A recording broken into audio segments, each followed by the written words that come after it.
Just started it. Okay, good morning. This is a contested case hearing being held by the Home Inspection Board against Lawrence Buono in a case that the case number is 2018-76. My name is Bruce Schaefer. I am a member of the Home Inspection Board. I've been designated to be the presiding officer in this matter. For the record, I will ask the board members who are participating in the matter to identify themselves at this time. Tim Needham. Mark Champagne.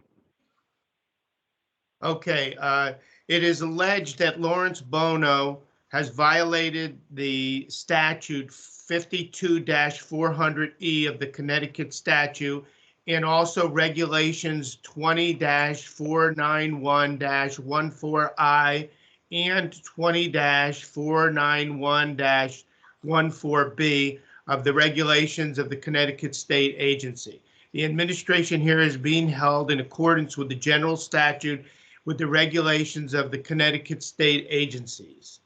For the record, I note that the hearing is convened at 9:23 on 4/24/2023. The purpose of today's hearing is to provide an opportunity to present evidence in the matter of raised in the complaint. The burden of proof on the department to prove their case by the preponderance of evidence, which means more likely than not that the respondent violated the laws alleged by the department. Evidence may be admitted either by oral testimony or by the documents, and strict rulings of evidence as applied in the court of law are not applicable here. This is greater latitude in what is allowed as evidence in an administration hearing. However, testimony will be under oath, and the rules of evidence as set forth in the Uniform Administrative Procedure Act for the administration hearings will apply. The proceedings will be as followed, this format. Do I read the rest of this, Cynthia? Yes, yes.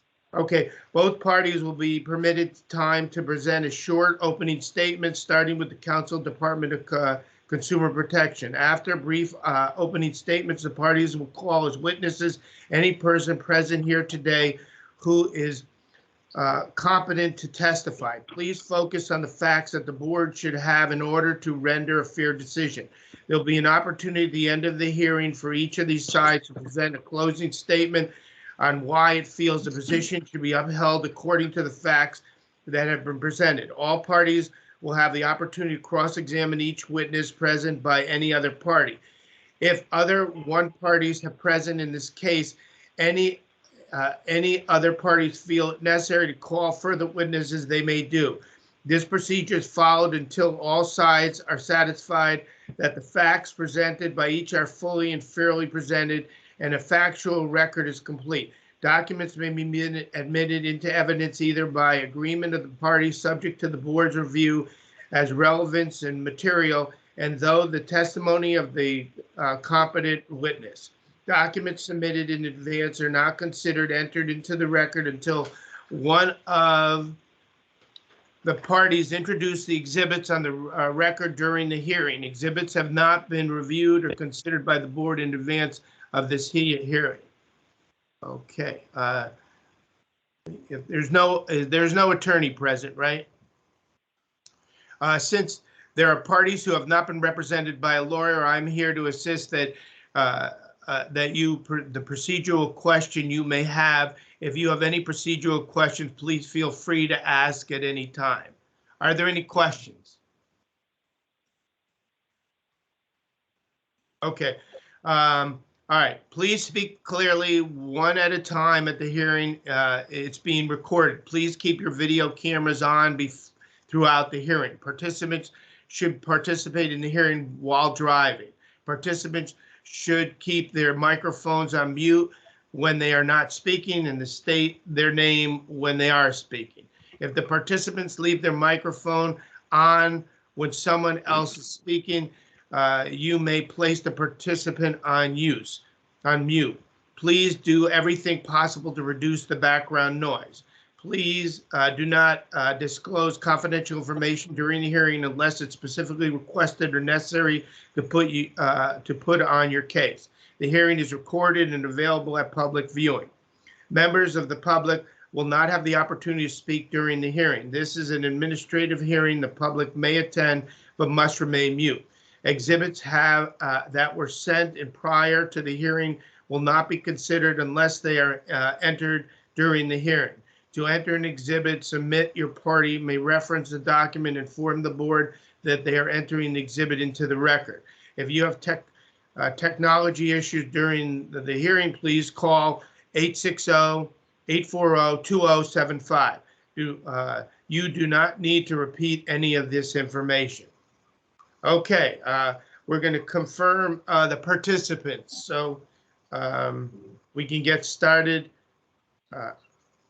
Let's see. I know request that everyone present who is going to be participating, everyone present in an interview, a witness, a counsel, please state and spell your legal name for the record, including what your position in the hearing is. Also, please state your mailing address so that we may confirm your identity. We will start with the respondent. Larry? Oh, that's me. So, my full legal name? Mm-hmm. Lawrence, Lawrence, Buono, B as in Bravo, UONO, 46, Row Court, ROWE, Bethany, 06524. Anybody else? Cynthia Fernandez, attorney for DCP, CYNTHIA, FERNANDEZ. And Keith, Mr. Lombardi. Keith? Lombardi, KEITH. Lombardi is LOMBARDI. 450 Columbus Boulevard, Hartford, Connecticut, 06103. Tim? Timothy Needham, NEEDHAM, 298 Center Street, Bristol, Connecticut, 06010. Bruce Schaefer. We're located at 1 Bradley Road. My last name is spelled SCHAEFER. Mark? Mark Champagne, MARCCHAMPAGNE, 2 Lazy Brook Road, Monroe, Connecticut, 06468. Okay, we're going to commence with the hearing. I will take evidence on complaints and the questions. I'm sorry, we first have to swear in the parties. Okay. Do you see that at the top of the next page? We're okay. So do you solemnly, Larry, do you solemnly swear that the evidence you are about to give? And this would be for Keith also, sorry. Okay, and Keith. So this is mainly Keith and Larry. Yes. Each of you, do you provide testimony? Let's see. Do you solemnly swear that the evidence that you are to give concerning the case now in question shall be the truth, the whole truth, and nothing but the truth? So help you God upon the penalty of perjury. I will now call on each person to confirm their oath. I do. Keith. Unmute yourself, Keith. Yeah, I'm trying. Okay. I do. Okay. All right. Each individual who provides testimony may affirm on the oath of the record. The presiding officer must name each individual. Lawyers. Okay. So let's start with Larry. Complaint counsel goes first. Okay. So complaint. You're right. So I present my case first, and then the respondent goes after. That's fine. So Cynthia, could you do that? Yes, thank you. All right. So I'm calling my one witness, who's Keith Lombardi. So if you could please state your name for the record. Keith Lombardi. And where are you employed, and what is your title? Employed by the Department of Consumer Protection.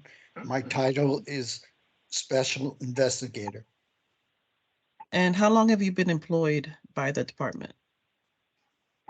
I've been a special investigator for 31 years, and I've been employed by the department since 2008. Now, if you could please describe your duties and responsibilities as an investigator for the department. Investigate complaints and attempt to resolve them. And in doing so, are you familiar with Connecticut's statutes and regulations that govern home inspectors? Yes, I am. Now, what was the basis of the complaint in this matter? Jennifer, if we could pull up Exhibit 2, please.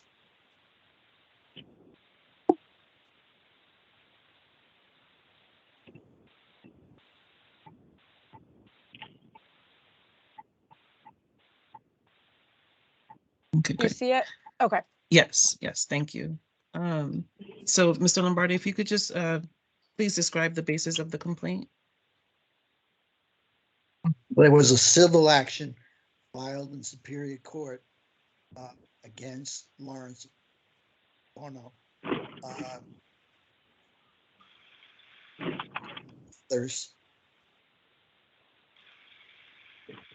He was present, represented by counsel. He agreed to pay $5,000 as his share of the settlement against agreed upon at the mediation.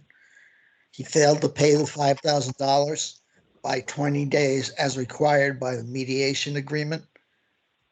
And there was an action brought in Superior Court to enforce the settlement agreement. The action was granted and awarded $5,000. There was a post-judgment filed in Superior Court. The judgment was granted at a rate of 7% annually. To date, 8 months have passed, and Lawrence Bono has not made or attempted to make payment of the court-ordered judgment. If we could please scroll down to page 2 of this right here. If you could just indicate, Mr. Lombardi, the date that this was filed. Dated at New Britain, Connecticut, this 11th day of February.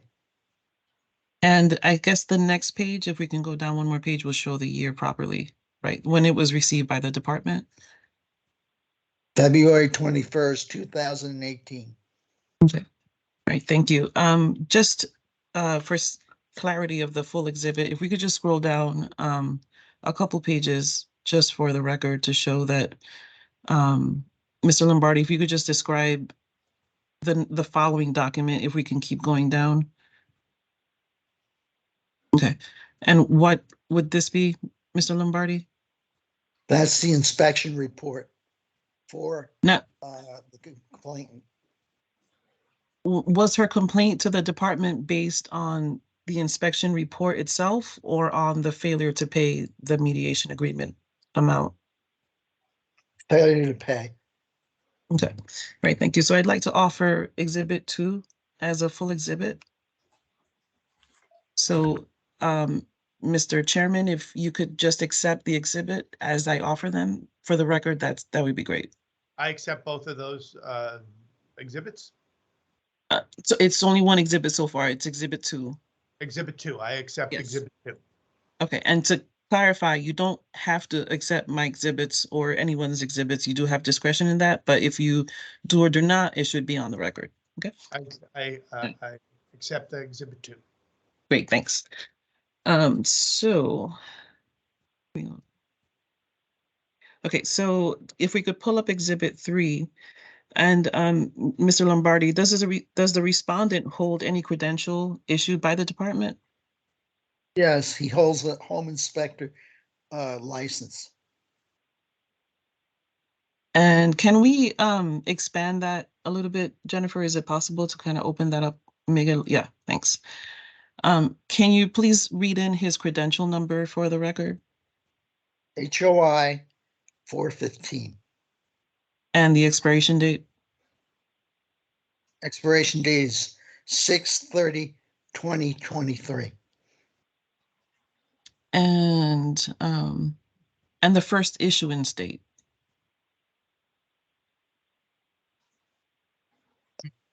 3/17/2004. That would have been the application date. The first issuance date, I believe, is below that. Okay, sorry. Okay. 06/04/2005. All right, great, thank you. I'd like to offer Exhibit 3 as a full exhibit. All right, I accept Exhibit 3. All right, thank you. Now, Mr. Lombardi, did the respondent receive notice of this complaint? As far as I know, yes. And if we could please pull up Exhibit 4. Great, thanks. If you could, when was that notice sent out to the respondent, Mr. Lombardi? March 12th, 2018. And what is the purpose of this letter? It's to inform the respondent that there was a complaint filed against them. All right, thank you. I'd like to offer Exhibit 4 as a full exhibit. I accept Exhibit 4.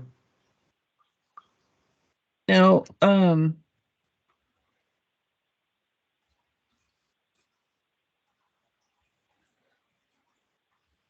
right, now, did the respondent dispute the complainant's claim? Yes. Okay, if we could pull up Exhibit 5, please. Sorry. Now, if you could just, Mr. Lombardi, describe what we're looking at here, what this document is. The response by the respondent. And what's the, you don't have to read the whole thing into the record, but if you could summarize the gist of the respondent's reply to the department. He said that the complaint or the evidence presented is misleading and inaccurate. He also said that he tried to go to the complainant's home and view what she was complaining about. And was he allowed to do so? No. Okay. If we could scroll down a little on there and just what kind of information did the respondent include with his response? Picture of the roof. Can we scroll down a little further?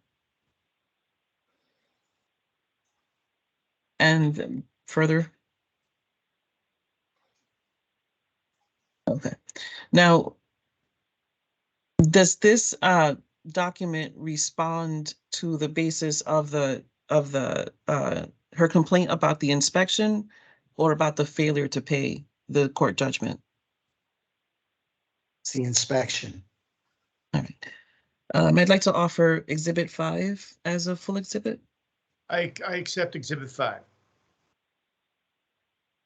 Now, Mr. Lombardi, did you create a report of your investigation in this matter? Yes, I did. And if we could pull up Exhibit 6. All right. If you could just please identify this document and what type of information it would contain. It's investigation report, and it contains basic information like the name of the respondent and complainant, their address, and Can we go down a inspector little? license. Right. Perfect. Okay. And any other additional information, Mr. Lombardi? Yes, it shows that a complaint was received and who it was received from, and she basically said that the roof leak and bathroom tiles were damaged and the ceiling. She said that one stove was operational, the rest did not work, and the dishwasher wasn't even hooked up. She said the oil tank was on its last legs, and she paid $375 for the home inspection and wanted her money back, as well as the repair bills by him. Okay. And so, based on that information, did you find any violations in this case? And I'm sorry, if you could also get in that top paragraph before we continue. It's an email to me. She said that she obtained a court judgment against Lawrence Bruno for $5,000. She further indicated it was over 6 months since the judgment against Lawrence Bruno had not paid the judgment. She wrote that she was under the impression that the license could be revoked for his failure to pay a judgment. Okay. And now, if we can scroll further down, did you find violations based on your investigation of this complaint? We can go Yes, I further did. down also. And what were those that you concluded here? Section 52-400E, failure to pay a judgment is a basis for revocation, suspension, or refusal to grant or renew a license of licensed business. Section 20-491-14, the Code of Ethics. The inspector should always act in good faith towards his client. The inspector should make every effort to uphold, maintain, and improve the professional integrity, reputation, and practice of the home inspection profession. And Section 42-110B, CUPA violations for the violations of Chapter 400F. All right, great. Thank you. I'd like to offer Exhibit 6 as a full exhibit. We accept Exhibit 6. Now, was a compliance meeting held in this case, Mr. Lombardi? Yes. All right, if we can pull up Exhibit 7. Thank you. If you could just scroll, well, what kind of information is included in a compliance meeting notice?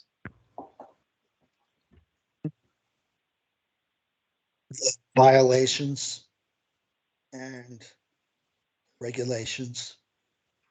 And what's the That purpose were of a violated. compliance? I'm sorry. What's the purpose of a compliance meeting? It provides an opportunity for the respondent to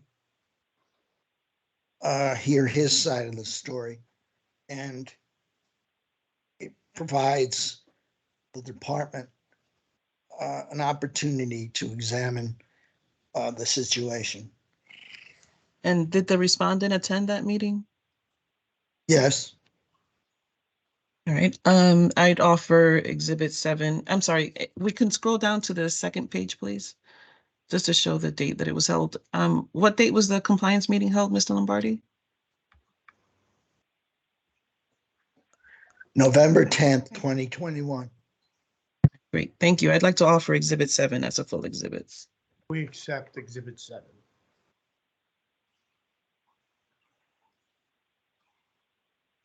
All right, now, regarding the respondent's failure to pay the judgment, did the complainant file a complaint in Superior Court? Yes, she did. Now, if we could pull up Exhibit 8. And this is a long document, but if we can scroll down to the 5th page of this one. I'm pretty sure it's the 5th page. Yes. Okay, here. If we could go up a little more so we can see count 2.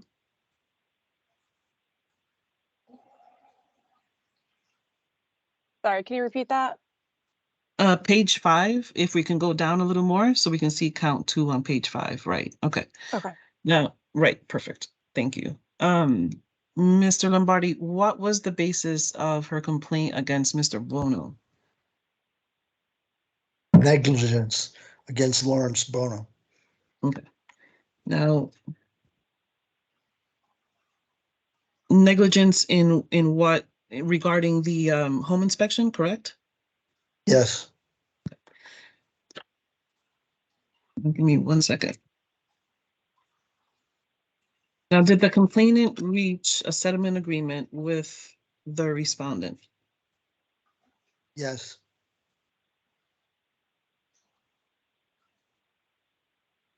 All right, I'd like to offer Exhibit 8 as a full exhibit. Exhibit 8 is accepted. Now, you just said that she had reached a settlement agreement. Can we pull up Exhibit 9?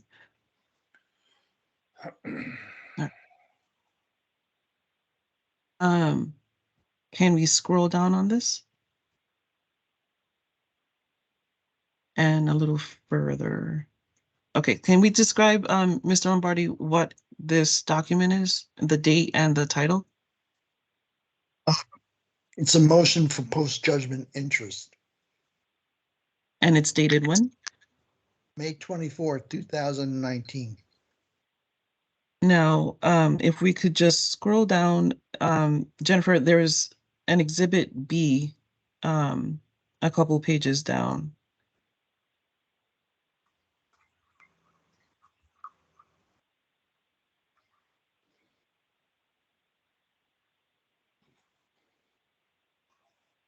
Okay, past this one.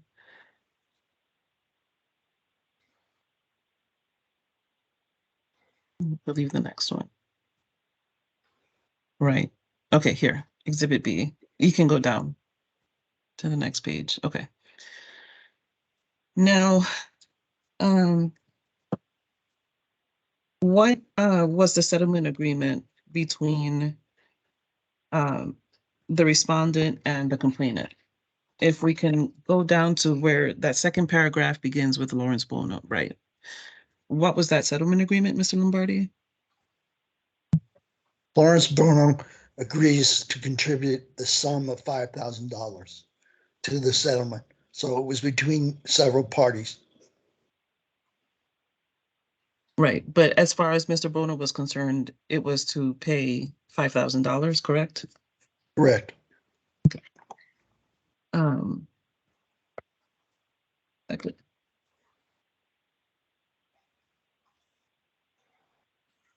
Did the respondent make that $5,000 payment? So I know, no. Now, did the complainant sue to enforce this agreement? Yes. All right, now, if we could just, sorry, Jennifer, just scroll up to the top page, the first page of this document.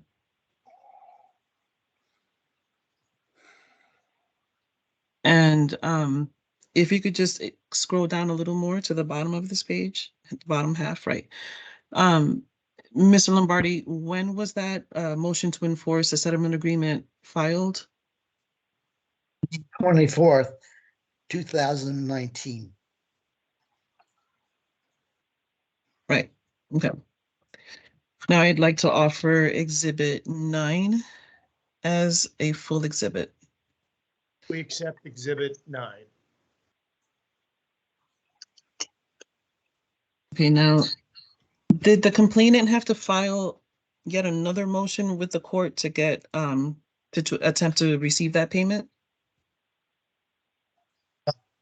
She filed another motion to do that. Can we pull up Exhibit 10, please? Now if we can scroll down to the second page. Okay, right here. What's the date on this motion? On this order, actually? 4/22/2019. Now, it's kind of long, but significant. So if you would not mind reading in these two paragraphs into the record. Want me to read them in? Yes, but you can start at that middle paragraph that begins with pursuant, but you can start at the middle of that where the terms of the settlement agreement were that the plaintiff. Okay. The terms of the settlement agreement were that the plaintiff would accept a total of $40,000 from these two sets of defendants, comprising $35 from All Points and Perillo. 35,000. 35,000. 35,000, I'm sorry. And Perillo, and 5,000 from Bono. that Bono would transfer the 5,000 to his attorney within 20 days of the mediation, and the All Points and Perillo on one hand and Bono on the other hand would agree to release and withdraw all cross claims against each other. Court finds that the mediator canvassed Bono on the terms, and Bono understood and agreed to these terms, that All Points and Perillo paid their $35 share to the plaintiff. The court therefore grants this motion. The court orders Bono to pay the 5,000 to the plaintiff to withdraw his cross claims against the co-defendants, All Points and Perillo, within 30 days of this order. The court is not going to grant the plaintiff's request for post-judgment interest at this time. However, if Bono does not pay the 5,000 owed to the plaintiff within 30 days of this order, the plaintiff shall file a motion for post-judgment interest, which the court will take on the papers. All right, thank you. And so if we could scroll down another couple pages in this document, please. Okay, and here, if you could describe this document for the record, Mr. Lombardi, what we're looking at and the date. It's a motion for post-judgment interest. The date is May 24th, 2019. And sorry. If we could scroll down to the bottom of the next page.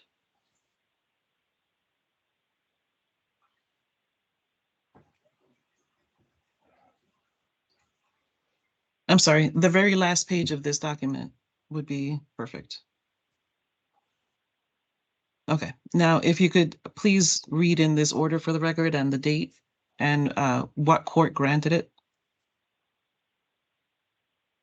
Superior Court, Judicial District of New Britain at New Britain. Order regarding 5/24/2019, 134.00, motion for judgment.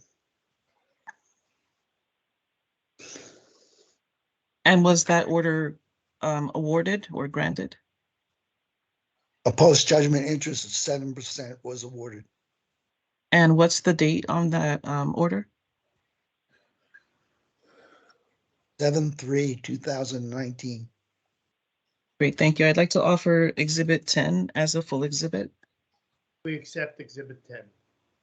And to your knowledge, since that order was issued, Mr. Lombardi, has the respondent made payment? To my knowledge, no. Okay. And now, did the department issue a notice of hearing and complaint in this case? Yes. And if we could just pull up Exhibit 1.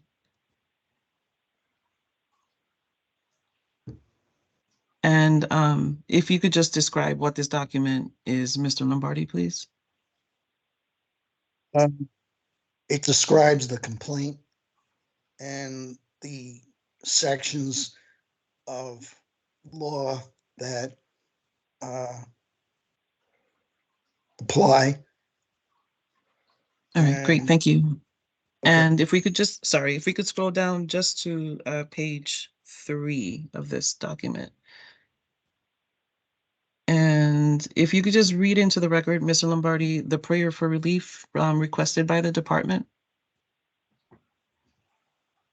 Pursuant to Connecticut General Statutes 20-494, the imposition of an order of suspension of the respondent's home inspector credential until such a time as the respondent has fully complied with the court-ordered $5,000 judgment awarded to the complainant in this matter, including the court-ordered 7% post-judgment interest.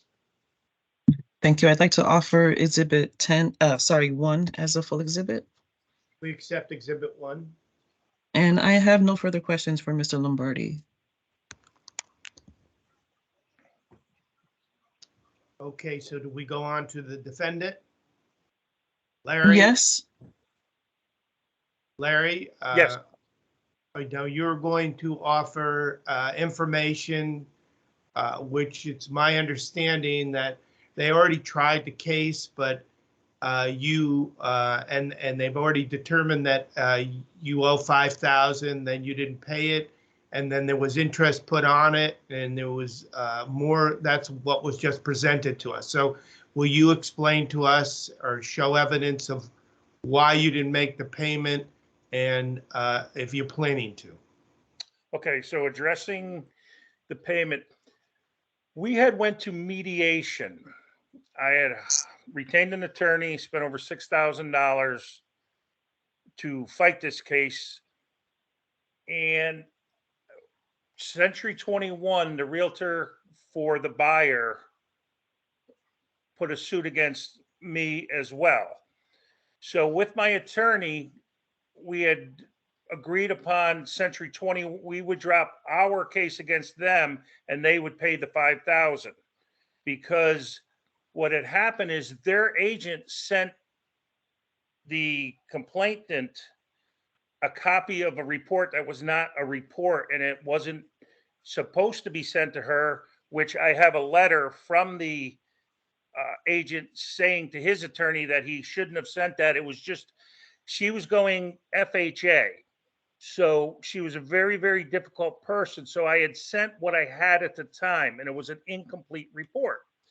And I even perhaps say, do not forward this report. This is just for your purposes to start addressing the FHA concerns. In that report, it's quite obvious that it's an incomplete report, which she highlighted all the things that were not correct, which for the most part, she was right. But that report was not sent to her. She, in fact, I've never sent her or emailed her a report at all. While I was there, she requested that I mail it to her. She's a very, very difficult person. And in the letter from the buyer's agent to his attorney, he states that several times. So what had happened was I was supposed to drop my suit against Century 21, but they were going to pay the $5,000 to her. And that's what my lawyer assured me was going to happen, which it didn't. Now, at this point, we hadn't gone to trial. So I then, at that point, when it all came to fruition, I said, well, I'm not going to settle them because I already paid $6,000 to bring this to court. My ultimate goal was vexatious litigation because she made false claims, just with no merit, and she withdrew several of them. I had sent my response to Inspector Lombardi, and I explained step by step, which I believe you should have in the evidence that Ms. Fernandez had forwarded to you, how the whole thing went down. So I'm sorry, if you, just to interject, Mr. Bruno, if you want to bring up any of those exhibits, we can do that now so the board can see them. The board doesn't receive those prior to the hearing and shouldn't, you see what I'm saying? I was under So the if you impression want they to, did. no, if you want to pull any of those up, we can do that right now. Okay, can I just finish my opening statement? Yeah, sure, but I just want you to be aware that you can post those up. Thank you. Well, definitely I will. So the bottom line here is, in this evidence, which will come, that report was never sent to her. So my argument is, and which it would have been when we go to trial, was that report wasn't even sent to her. That in itself should disqualify everything. Her complaint was based on a report that was never sent to her. It didn't exist. She shouldn't have had it. And it was definitely incomplete. I will not argue that. I won't argue most of what happened, pretty much what you and Inspector Lombardi, Ms. Fernandez went through is accurate. I'm not disputing any of that. The bottom line was that report should have never got to her. The realtor sent it to her. And that's where I said to Century 20, well, I'm simplifying it. Century 21 was to pay the $5,000, and that $5,000 wasn't in anything that I did in the capacity of a home inspector. It was just so we could end this thing. So my statement is, A, this should be inadmissible because I never sent her that report. This whole thing is based on a report that I never sent. It doesn't exist. And she's going on a report that her a broker sent, which was proprietary to him, with me even stating, do not forward this, with her permission. She wanted it snail mailed. The other thing is Century 21, the whole deal was Century 21 was going to pay the 5,000 and I would drop my suit against them, which I had a pretty good suit against for what they did. But I'm not a person that likes to sue, and I knew the agency and I had no desire to sue them. My attorney, I'm going to say this, but I don't expect you really to hold much water. My attorney just was oblivious the whole way through. So my legal representation, ultimately I'm responsible. But that my argument is that this shouldn't even be, I request that we throw this whole thing out because this is all based on a report that was never sent. Century 21 was supposed to pay the $5,000. I would never agree to pay her $5,000. I already paid $6,000 to fight it. Larry, can I ask you a couple of questions? Sure. Did you agree to pay the 5,000 when you settled? What my attorney had told me is we have to agree, and then Century 21 was going to pay it. So I did agree. So Yes, you I did. agree. Yes. Right. So we're not retrying this case right now because we know nothing about this Century 21 or you're dealing with Century 21. Basically, what this hearing is that you agreed to pay the 5,000 and it has not been paid, and then they went back and forth and asked for interest. So you're presenting information to us about some agreement of Century 21. Do you have any documents that you're going to present that show that you have an agreement or that anything about that? No, I don't. Okay, so what we need you to address is that, I guess you're saying that you didn't pay the 5,000 because of some other agreement, which we are not privy to, and that there was interest that was put on, but basically you didn't pay the $5,000 or the interest. Basically, yes. Okay. I mean, the board here today in this court, this hearing that we're having is not to retry the case, but to determine the facts that we have in front of us and determine if they're true or not true, and at this point. So do you have anything else to tell us about, that agreeing to the 5,000 or not paying or paying? Well, the 5,000 was never agreed to pay in any wrongdoing in relation to my license. So from what I understood, you were a jury of my peers, and to hear my case, from what I understand, the Department of Consumer Protection is to protect the customer from bad workmanship, fraud, all along those lines, which I asked Inspector Lombardi. He did review the case. Did you find any wrongdoing on my part as a home inspector in my duties? Let me ask you one other question, Larry. You said you did a report, but she never got the report. You mailed it. Did she ever get a copy of the original report? I mailed it to her. We never even addressed that. She never did. I never got to talk to her. She never said whether she did or didn't get a copy of the original report. I provided a copy of the original report at the mediation. At the hearing, you presented it. Now, Yes. The exhibits that have been accepted are not your original. You're saying those reports that are in the exhibits are not your original report? That report that's in the exhibit and entered in was what she entered, which her realtor from Century 21 forwarded to her against my wishes. It wasn't meant for her. It's an incomplete report. For example, things like the driveway is dirt. You could see, if you could see a copy of the report, and I'd be happy to go over it with you, is that a lot of those things weren't even filled out. That report was a half-done report. As I started writing the report, I had much more to go to finish.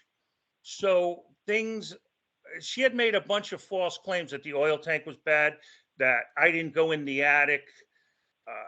What had happened was, I need you just to hear me out, because I'm relying on the fact that you do have the discretion to make sure I'm not discrediting the home inspection business. Is that correct?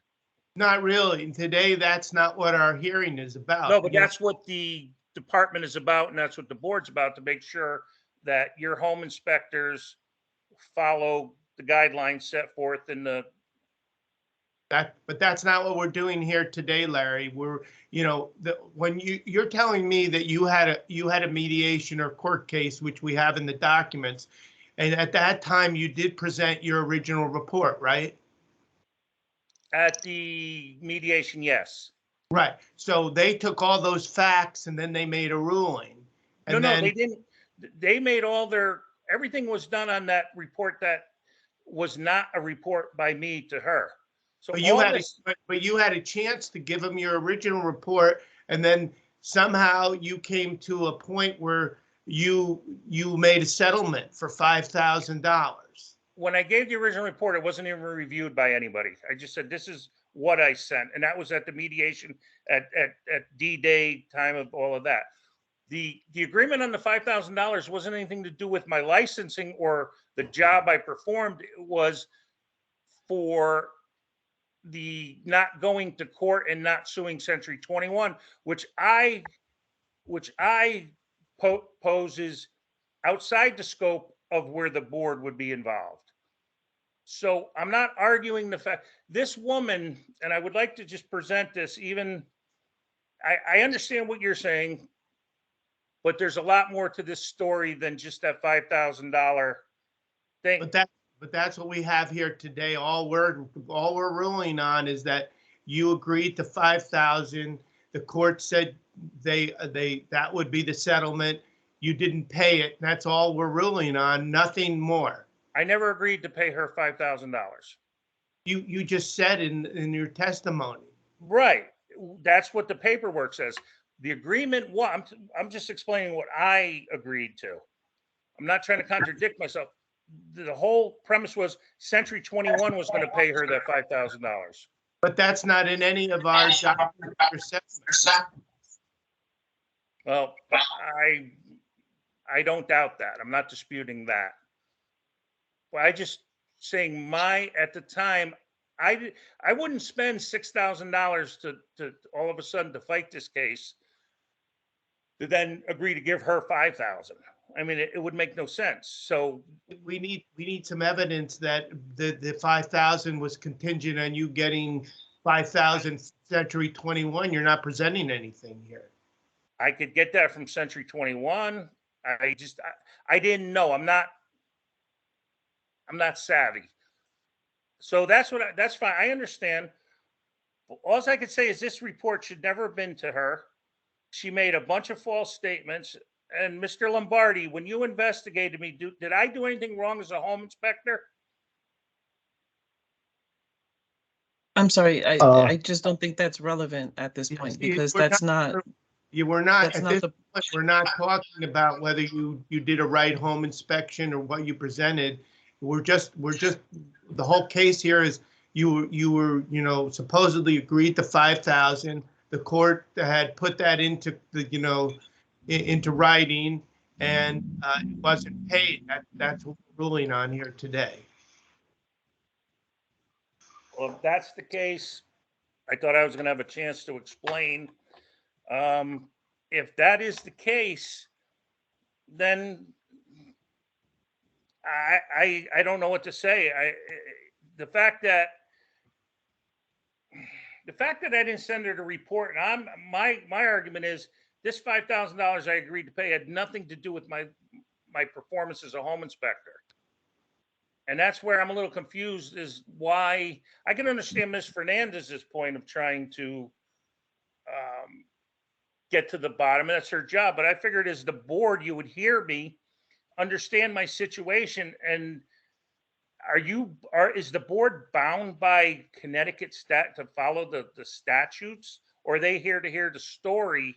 From what I understood is and I could be wrong. I'm obviously I am wrong. So I came here and I apologize, but I came here thinking that 3 of my peers would hear the story and decipher if I did anything wrong, which I didn't, as far as the home inspection goes.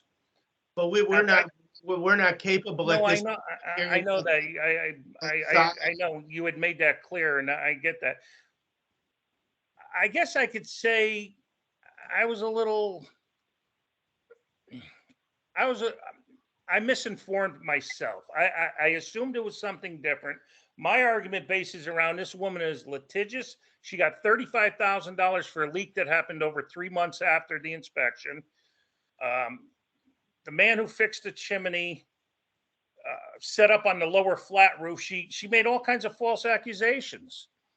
And I was just hoping the board would hear it and say, look, as far as a home inspector goes, you didn't discredit our profession.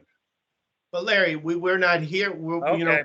We I get can't that. even hear any of that stuff because we have no idea what the other side is. That's not what this case is about. But, Well, I do have the, and we can certainly understand there is a side that, in your hearing, but all we're in front of us now is that you did go through a mediation in a court system, and through that process, it never went all the way. You settled for $5,000, and we don't see anything here saying that why you didn't pay the $5,000 or why, that it wasn't paid for some reason, and that's what we're listening to today.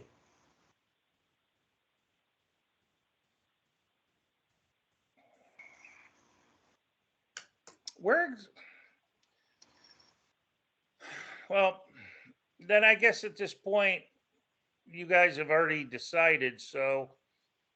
Well, there's nothing decided. There's nothing decided yet, and we're trying to get that information about, you settled for $5,000 and didn't get paid. If you can give us some input on, why that's not happening, then we can listen to it.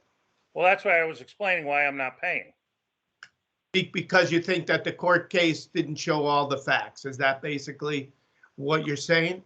Well, then if I say that, then you say it doesn't matter. I signed the agreement. I'm kind of in a catch-22 there. But yes, that's what I am saying. I'm saying that there's proof that she lied, but evidently the board isn't interested in that. Fairly so. Please don't get me wrong. I know you're doing your job, as Miss Fernandez is, and she's been nothing but professional, pleasant, and helpful. I have no I don't want to come off as bitter or angry at anybody. I understand everybody here is doing their job. I get that. I was hoping maybe people would understand if I could there's so many inconsistencies and lies in her statement that I was hoping that if I could present this to the board, it would give them, I could push their decision as far to my favor as possible.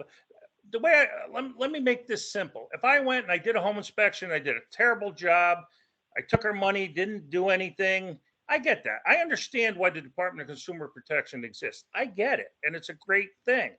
And especially in the home inspection business, we're a very small community. And you really do have to police your own. I'm looking at you. I know the name. I know Tim Needham. I know those names. You guys are all the big players in the game.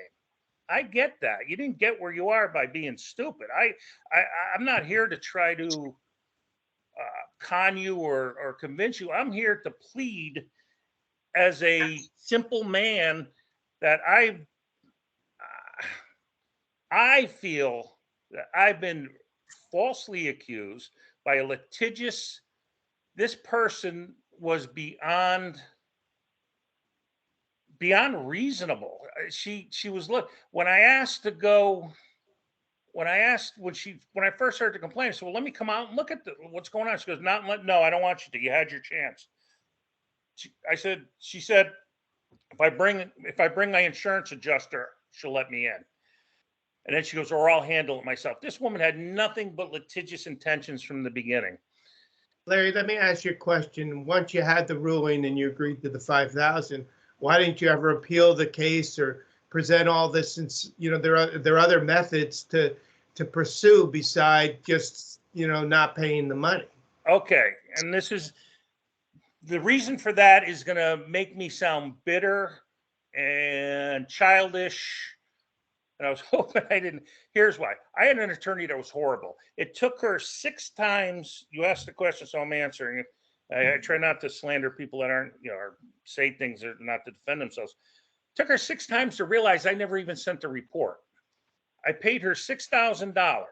The whole idea was her case was so ludicrous. We were going to go to trial, and then I was going to sue her for vexatious litigation because, from what I understood, and I could be wrong, I needed to go to court first before I could sue her for that.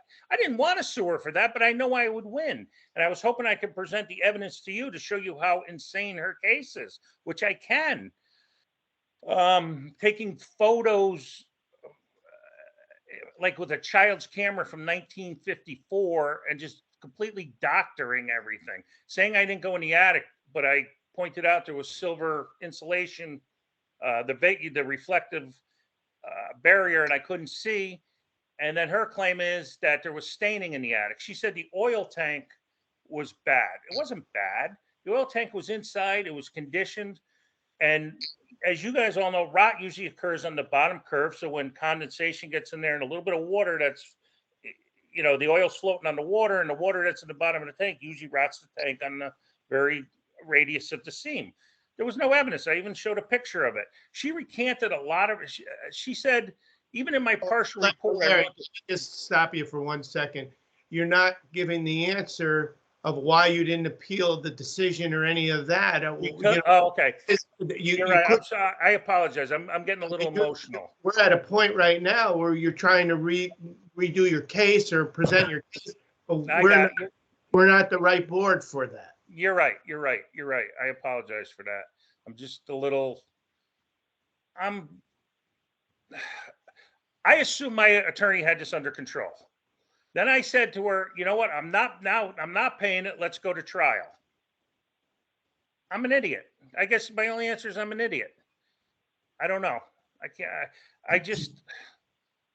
Well, I understand, Larry, and I feel for you myself. And, I've been in this business a long time, and I have to say that, payouts are made when you're even, you're in the right. And you just sometimes, people have settled just to get out of a case or end it. So, but you can't retry the case if that's what, you decided at that point. That was a business decision that's, that you made. And I feel for you, and I'm sorry that this is happening. But again, our board at this point is tasked to determine, there was a settlement made, it wasn't paid, and why wasn't paid. So that's where we are.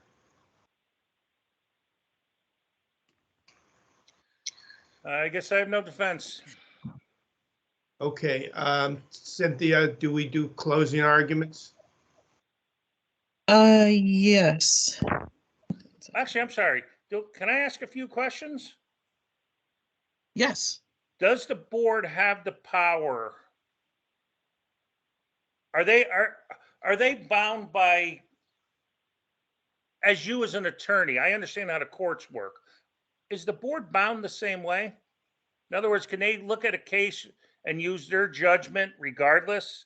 Do they have to follow a statute, or can they look at it as, did this home inspector I was under the impression that a board is just to make sure that I'm not out there giving home inspectors a bad name, to simplify it. No, Are they no, bound no. to So follow it? yes, that's the purpose of the hearing, is to apply the statutes applicable to home inspections Are they bound and home to it? inspectors. Absolutely. They're bound to Yes. follow the law as Yes. an attorney.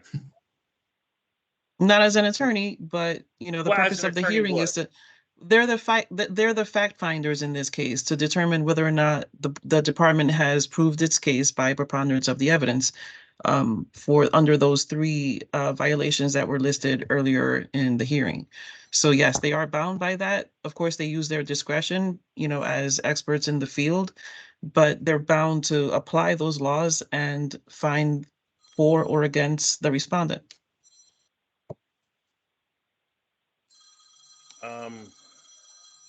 So they have lateral, in other words, if I appeal to their reading the report that I sent to Mr. Lombardi. No, no, Would that influence them in any way? no, If they because chose, no, because the complaint Okay. is the four corners of the limitation of what this hearing is for. Whatever's in the complaint is what they're tasked to examine. Going beyond that is not appropriate because it's not applicable. It's what the department is alleging, whether or not it's been established by preponderance of the evidence, and that's it. okay, I'm sorry, gentlemen, I was under the impression I was under the impression that it was a little more, you guys were gonna hear my story. And I guess, as you said it, Bruce, not retry it. I assumed if you heard the evidence and you had the power to say, hey, this guy really did nothing wrong. This woman was extremely litigious and unreasonable, that would give me some sort of credibility, which would allow you to, which I would, wishful thinking that you would take that into consideration when hearing it. Yes, I knew it. I knew at some level that the case was revolved around the non-payment. I guess I was just hoping that you would hear all my facts and maybe in sentencing. Who does sentencing? Am I being naive here? The prayer for relief is There's a hearing whether you pay, whether you actually were, you went to mediation, you all agreed upon the amount, it wasn't paid. Are you planning to pay it? Bruce, pride goes before the fall. I don't know. Maybe I'll just move on. I guess I shouldn't be saying this to you. Yeah, I will make attempts to reach out to them, and I did a couple of times try to make an attempt to try to make a simple settlement. I don't know if I could live. A short answer is yes, but I don't want you to think I'm lying to you, because there's going to be caveats, or I'm going to reach out to them again and maybe try to settle something. Yes, I will make an attempt to pay. How that goes, I can't promise. All right, so Cynthia, let's do the final arguments. right. So I don't need to do anything too specific. I think we've already established that this isn't about the inspection report. This is more about the non-payment of the settlement that the court found Mr. Bono was canvassed on and understood at the time that it was agreed to. If I could suggest the way that the board could go about determining whether the department has proven its case by preponderance of the evidence, if you could take the complaint and go paragraph by paragraph and just determine whether or not I've proven what my allegations are by paragraph, and then make your final determination and whether you'll grant the prayer for relief at the end. Okay, thank you. Okay. How about you, Larry? I'm sorry. What does prior for relief mean? The prayer for relief would have been the department's request to suspend your credential until the payment is made, including the interest. Do they have power over whether to do that or not? Yes. Yes. Okay, gentlemen, this is where I pray to you. You do read. Can I ask Mr. This is kind of what I was saying, is that as to my peers, they would understand, and if I could have presented my case, it would have helped them sort of judgment, so to speak, or in other words. No, I think we've Okay, explained that several times. The only thing we can hear, Larry, is whether, you're planning to pay or why you didn't pay as far as the payment, but nothing else. We can't hear, whether you did a good inspection or bad inspection. That's not what we're here for. Okay, but they do have the ability to let me keep my license regardless of what they find? They do have the discretion to grant or not grant my prayer for relief or adjust it in a different way. But that's up to the board's discretion. They They can don't have modify. to they don't have to absolutely accept my prayer for relief word for word. They can modify it within the realm of the law also. They could also revoke it and, and instead of a suspension, they can do a lot of things, but Right, right. that's in the board's discretion. Larry, why don't you give your final argument here? My final argument, you're right. I'm not arguing with you, Cynthia. Ms. Fernandez, I'm not arguing with you. You have a good case. I understand where you're coming from. All I could ask is for leniency. Please understand the situation I'm in. To pay this woman would probably mentally and morally break me. I just can't. I ask you not to suspend my license or revoke it, regardless of the finding. I am in a financially bad situation right now. My wife was in the hospital with COVID for 5 months in a coma for a month of that. So her earning potential is gone. I have have to lose some weight to get 2 new knees. So my earning is limited. And the board at this point, really, I hold my future in your hands. I love being a home inspector. I love my job. I've had almost 20 years of good service.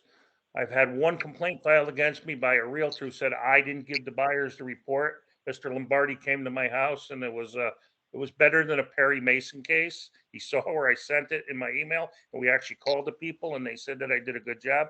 So I've had people falsely accuse me of things before, but gentlemen, it's probably my stupid pride. But yes, for the record, I will make an attempt to pay. But I just ask you go give me as much lateral consideration as humanly possible when it comes to not losing my license. All right, thank you, Larry. I'm going to give a closing statement.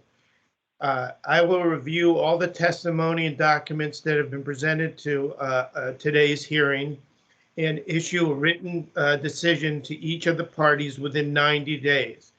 If you are aggrieved by the decision, you may exercise an appeal right outlined in the letter that accommodates the decision. Today's hearing is hereby adjourned, and I note the time is approximately 10:29. Thank you for coming.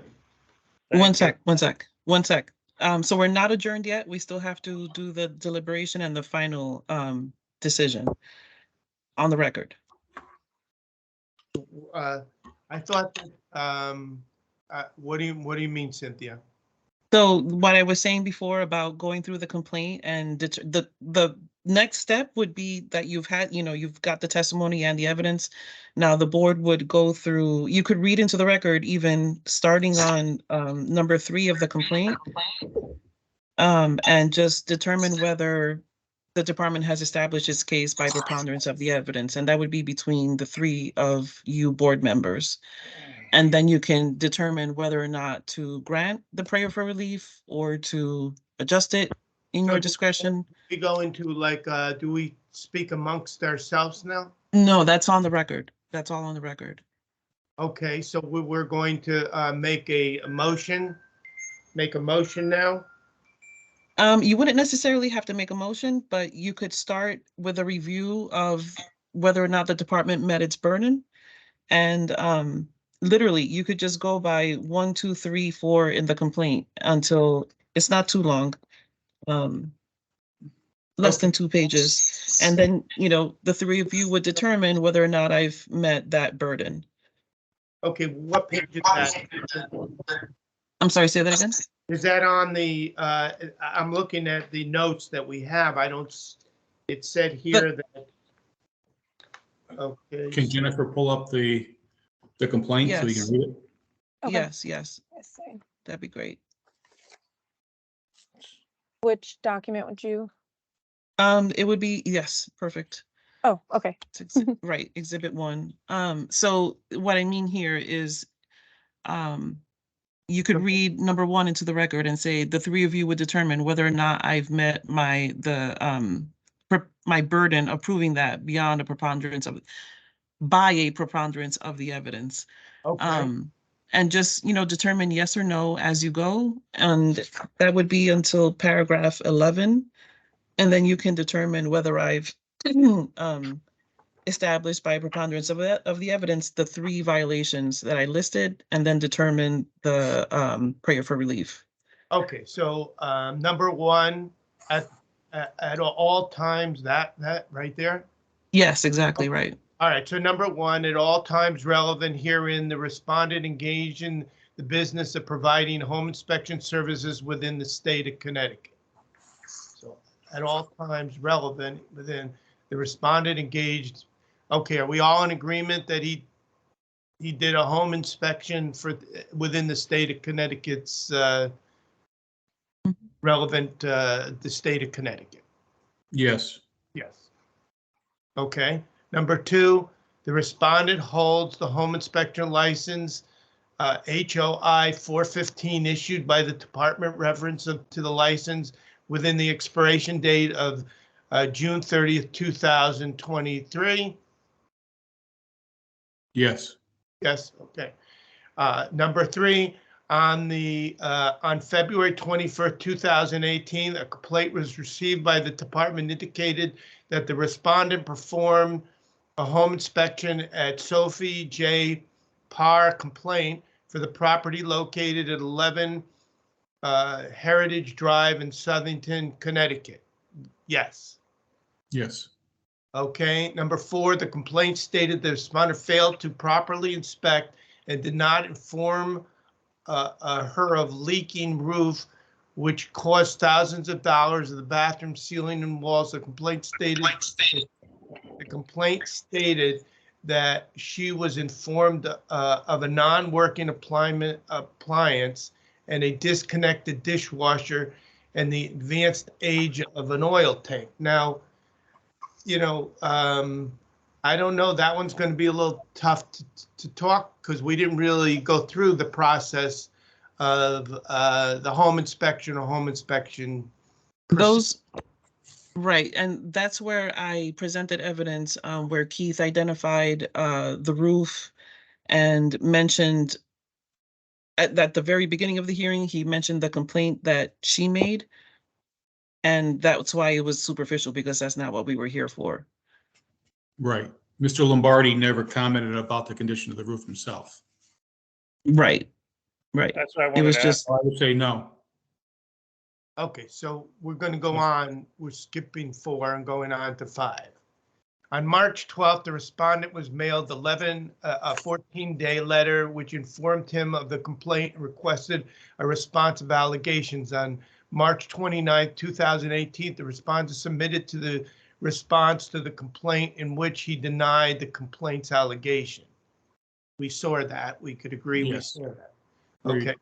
On April 6th, 2018, the complaint filed a civic suit in Judicial District of New Britain, which was taken to mediation on January 24th, 2019. Yes, right? Yes. Yeah. Right. Okay. And on April 22nd, 2019, due to the respondent's failure to comply with the mediation agreement. I think you skipped a Seven. paragraph. Oh, Yeah, paragraph 7. On January 29, 2019, the respondent, who was represented by counsel and presented a mediation agreement to pay the complaint $5,000 within 20 days in a settlement of civil lawsuit in which the respondent was one of the several defendants. We saw that he did agree to that. Yeah. Okay. And then number 9, to date, the respondent is what? You got to do number 8, right? Okay, 8. On January 22nd, 2019, due to the respondent's failure to comply with the mediation agreement, the complaint sought and had awarded a judgment of $5,000 by the court at the Judicial District of New Britain. On July 3rd, 2019, the court granted the complaint 7% post-judgment interest. Yes? Yes. Yes. Okay, number 9, to date, the respondent has not made any payments to the complaint towards this outstanding court order judgment. Yes. Yes. On November 10th, 2021, a compliance meeting was held via Microsoft Teams to provide the respondent with an opportunity to demonstrate that he is in compliance with regarding to the complaint. At that meeting, the respondent stated that he disagreed with the court order judgment issued in favor of the complaint and that he did not provide an adequate home inspection.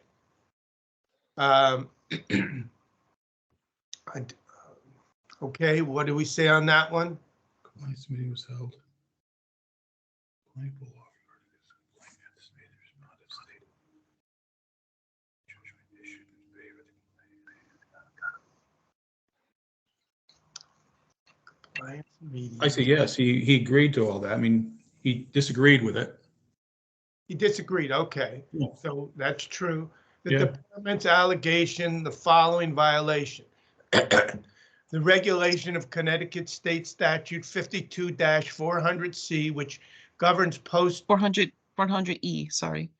400E, sorry, Mhm. which governs post judgment procedures and states that whenever a judgment in a civil action which relates to the activities for which a license is required has been rendered against a business which is licensed by the state or local license authority and which remains unpaid for 180 days after receipt by the judgment debtor of the notice of its entity and the judgment has not been stayed or appealed, the state or local license authority shall consider such failure to pay if deliberate or part of the pattern of similar conduct indicating recklessness as basis of the revocation, suspension, or condition of by refusing to grant or renew such license. And then we go into regulation of Connecticut Agency 20-491-14B, which states that the inspector shall always act in good faith towards each client, and C, regulation of Connecticut State Agency Section 20-491-14I, which states that the inspector shall make every effort to uphold, maintain, and improve the professional integrity, reputation, and practice of the home inspection profession. We agree Yes. with that, right? Yes. Yes. Okay. I'm sorry, when you say you agree, what is that? Well, just saying, we're saying this is correct. That I did not, or No, that we're saying that what this statement is saying, that we're trying to uphold, improve professional integrity, reputation, and practice of home inspection oh, so profession. you're not passing judgment on that specific? No. Oh, Not- okay. I'm sorry. Okay, now we're at 12, the prayer of relief. Pursuant to the Connecticut statute 20-494, the imposition of an order of suspension of the respondent's home inspection credential until such time as the respondent has fully complied with the court order 5,000 award to the complaint in the matter, including the court ordered 7% of post-judgment interest. Notice is thereby given to you, Lawrence. You can, What's you don't that? have to go that far. Yeah, you can stop at that. That's just giving the respondent notice of the date and time of the hearing. And the prayer for relief would be where you all determine whether or not I've met my burden and what your, if you found that, if you agree that he's violated those 3 sections and whether you agree with the prayer for relief. Okay, so we're determining, our task here is to determine that the court had had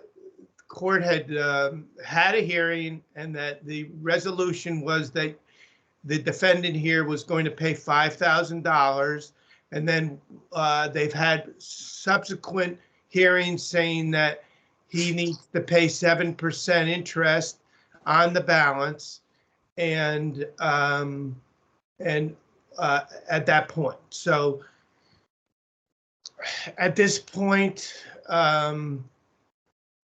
you showed us evidence that this has occurred and that it has not been paid, and that that 7% was awarded to the defendant until it gets paid. And Is the board in agreement with that? the board's in agreement that that did occur, and there was no evidence presented here that that did not occur. Is that And true? so, Is there any option of extending his license for so many months to enable him to financially pay this off, even though he had every opportunity for the last several years to do so? so like I was saying, the board doesn't necessarily have to accept my prayer for relief in full. You can, craft something that says you'll give the respondent X amount of time to pay, and if it's not paid by that date, then it would be suspended or whatever you determine. Yes, that is possible. That's within the board's realm of possibility. Okay, Tim, what do you think is reasonable? Well, I went through the paperwork, while we're sitting here, and I'm disappointed that his license had expired during the time of this inspection. I think he did some things that, or failed to do some things that would have resolved this a long time ago. But I also feel that due to the circumstances, we're just dealing with today's knowledge and not what took place the last 4 years. That's over and done with. My opinion is we give him 6 months to before his license is revoked. Have it renewed, have him allowed to renew at the end of this month, end of June. So he has all of May and June, and an additional 6 months. At the end of the 6 months, if it's not paid, then it's revoked. That's my opinion. I think that's being more than fair. Okay, Can I mean, request a I little don't- more time, or I appreciate the effort. I'm just not in a very good financial situation. I can make attempts. I'm going to reach out to them. I'm just going to shut my mouth. Probably not doing myself any good. okay, I think that's pretty reasonable. I'd be willing to go with that, Tim. We're all in agreement, otherwise say no. Okay, so our ruling is going to be that he's able to renew his license, and if there is not a payment within the next 6 months, Full payment. full payment within the next 6 months, then your license will be suspended. Okay, can I? And I'm sorry, I just want to make sure I get that straight. So full payment within the next 6 months. 6 Right. months as of June 30th, when his license would normally be renewed. So that'd be December. As of June 30th, not today. Well, that was my opinion. Okay. He has Is he that- has till the end of June for his license to expire, and then he has 6 months at that point. That was my opinion, but it'd be like 8 months. Okay, and that's So what the obviously, board, what's the 7% on the 5,000? Granted, this all should have been taken care of years ago. I understand, but again, that's over and done with. But so I'm looking at right, and Mr. Hernandez, it's not the best economic times for any of us home inspectors. We're all slow. So we're not on salary, and I think that the market right now is horrible for people to have a business. So I think. okay, so permit him to renew, Mhm, and then 6 additional months afterwards mhm, to make full payment. correct. And if not, then suspend or revoke. What is the difference? Sorry. So the revocation, you know, they kind of, they can't apply, they can't renew their license for a certain amount of time, but with a suspension, he would be able to once the condition is met. My So opinion would be suspension. That's my, suspension, okay. I don't know how you feel, So- Larry. So he gets to renew his license, then he has 6 months from the renewal of the license to pay the $5,000 plus the 7% interest. Mhm. If it's not done at that time, then his license will be suspended. And then what are you saying until the whole thing is paid? Yes, Until the whole thing is paid? right. Okay. All right, so that's what our ruling is. And in terms of the interest, that's something that actually the respondent can go to the court to have them calculate. And so that's something that once, I just want to make it clear that the determination is with the court ordered 7% interest. And then at the end of that time period, the respondent will have to prove that he's established that interest with the court and has made that full payment. Yes, so he would need to, Correct. he will need to have met all requirements that the court has made contingent on the $5,000 plus any calculation that the court has made for the interest, and then it'd have to be submitted to us for approval. What if I were to reach out to the complainant and make an offer? Would the board and the Department of Consumer Protection find that sufficient? If I agreed to pay her $2,500 and she agreed to it, would that meet the board's approval? As long as she was okay with it? I guess if the court is, I think the court would have to approve it first, wouldn't they? You know, I'm not even sure because that would have been a matter of appeal years ago. You know what I mean? I'm not sure, to be honest, no, but maybe let me simplify it.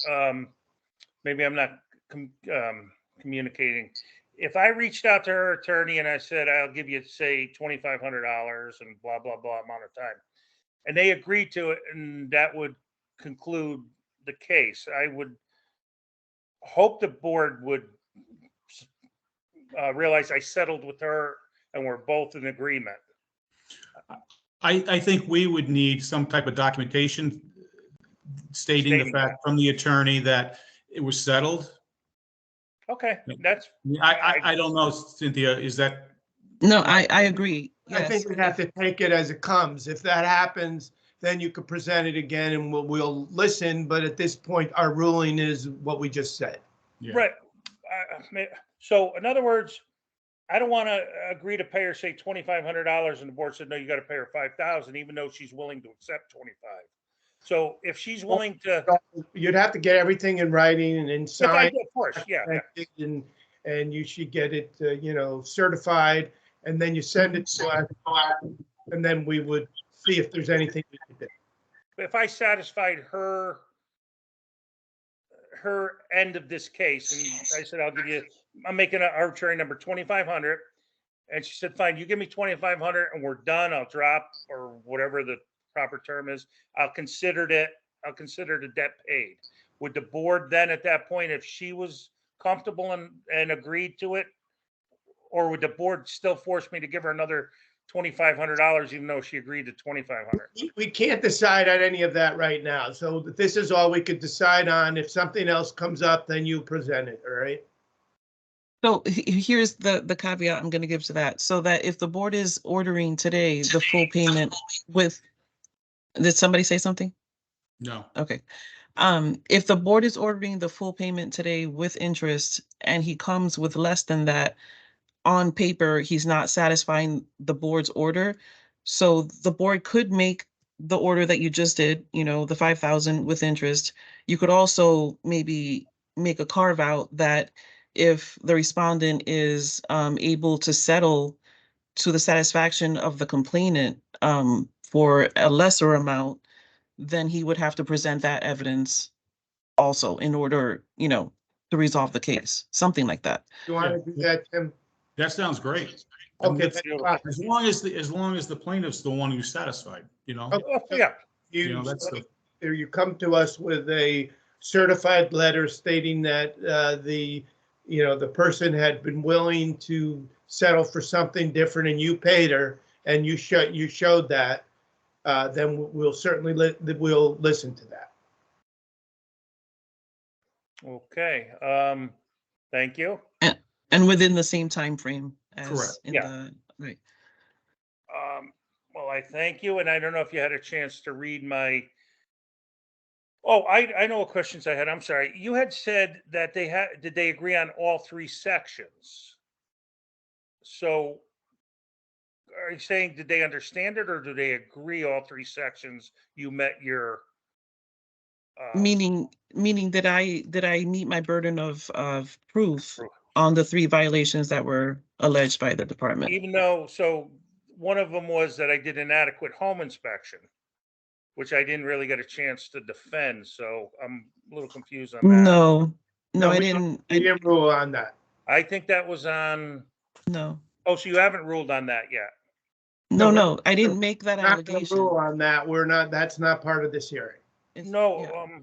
I think it was section 4, either 3 or 4, where you said, did the defendant meet his obligation to do something along the lines of, did I yeah, do a. Larry, what it states is the fact that number 4, did Cynthia give us enough proof that showing that you did not do that? And we disagreed with her.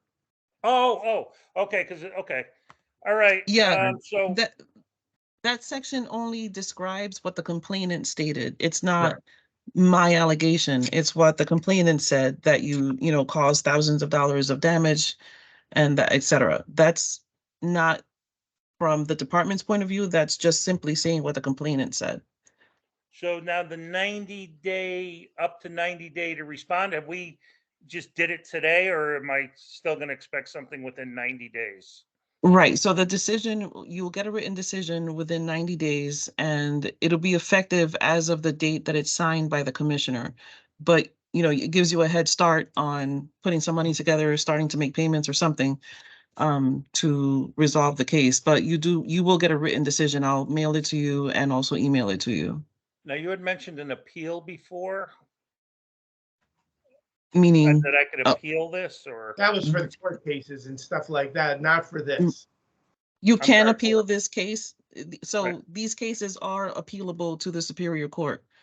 And that's something that the department's not directly involved in. That's something that you would have to go to Superior Court and file. And so what I was referring to earlier was that what you were mentioning about the case itself would have been something to appeal to Superior Court, not Can to I still do rehash that? here. So it wouldn't affect the board. So the board would have no vetted interest in whether I appeal or not. No, you have your right to Okay. appeal. That has, No, that's yeah, fine. I don't want to you have drag a them right. through this again. I got to You have a answer right to to these appeal. guys in the future. So I could appeal to the court to look at my case and maybe say, hey, yeah, you You got to. could, that's Okay. within your right. That's within your right. Am I within my time frame to do that, or? Well, you would have to first receive the written decision first. Okay. And beyond that, I'd be giving you legal advice that I should not Okay. be giving. No, that's fine. Thank you. I want to thank Yeah. everybody for their consideration. Yeah, this appeal would strictly be on our decision, not on the $5,000, correct? Right, it would be on the board's decision, So not to Larry, rehash it's not going the to save you inspection. any money having this appealed. You're not going to get the $5,000 revoked, Well, having an appeal. That's already over and done with. that's on the appellate, on the Superior Court. Like, Right. honestly, that's whatever.